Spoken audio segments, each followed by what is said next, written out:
கம்ம கம்மன்னு தெருவே மணக்கிற மாதிரி, வீடே மணக்கிற மாதிரி, ஃப்ளாட்டே மணக்கிற மாதிரி குருமா எப்படி செய்யலான்னு பார்க்கலாம் வாங்க. அதுக்கு ஒரு கடாயில் எண்ணெய் ஊற்றி எண்ணெய் காஞ்சது 2 பட்டை, 2 லவங்கம், 2 ஏலக்காய் போட்டு தாளிச்சுக்கோங்க. பொடியாக நறுக்குன்னு வெங்காயம் போட்டு வதக்கிக்கோங்க. வெங்காயம் நல்லா பொன்னிறமாக வதக்கியதும் தக்காளி போட்டுக்கோங்க. வெங்காயம் அதிகமாக இருக்கணும், தக்காளி கம்மியாக இருக்கணும். தக்காளி அதிகமாக போட்டிங்கன்னா புளிப்புத்தன்மை வரும். வெங்காயம் தக்காளி எண்ணெய் பிரியிற வரைக்கும் வதக்கிக்கோங்க. அடுத்து காரத்துக்கு ஏற்ற மாதிரி தனியாத்தூள் மிளகாத்தூள் சேர்த்துக்கோங்க. தனியாத்தூள் மிளகாத்தூள் சேர்த்ததுக்கப்புறம் 1 டம்ளர் தண்ணி ஊற்றி கொதிக்க விடுங்க. நல்லா கொதிச்சதுக்கப்புறம் கேரட்டு, பீன்ஸு, உருளைக்கிழங்கு சேர்த்துக்கோங்க.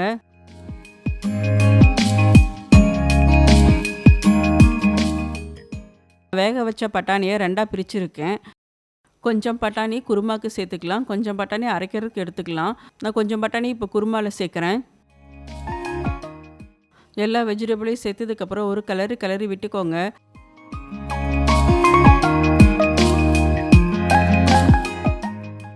தேவையான அளவு தண்ணி ஊற்றி வேக வச்சுக்கோங்க.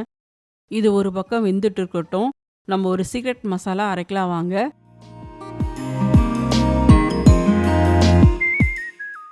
அதுக்கு ஒரு கடாயில் எண்ணெய் ஊற்றி எண்ணெய் காஞ்சதும் 1/2 டீஸ்பூன் கசகசா, 1/2 டீஸ்பூன் சோம்பு, 2 பட்டை, 2 கிராம்பு போட்டு தாளிச்சுக்கோங்க.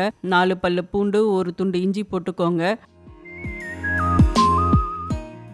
அப்புறம் முக்கியமாக சின்ன வெங்காயம் தான் போடணும். சின்ன வெங்காயம் ஒரு 1/2 கப்பு போட்டுக்கோங்க. 3 பச்சை மிளகாய் போட்டு வதக்கிக்கோங்க.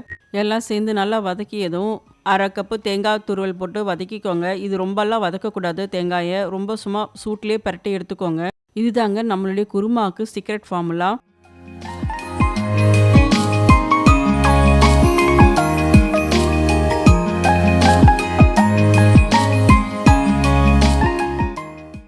சூடு ஆறியதும் வேக வச்ச பட்டாணியோடு சேர்த்து அரைச்சிக்கோங்க.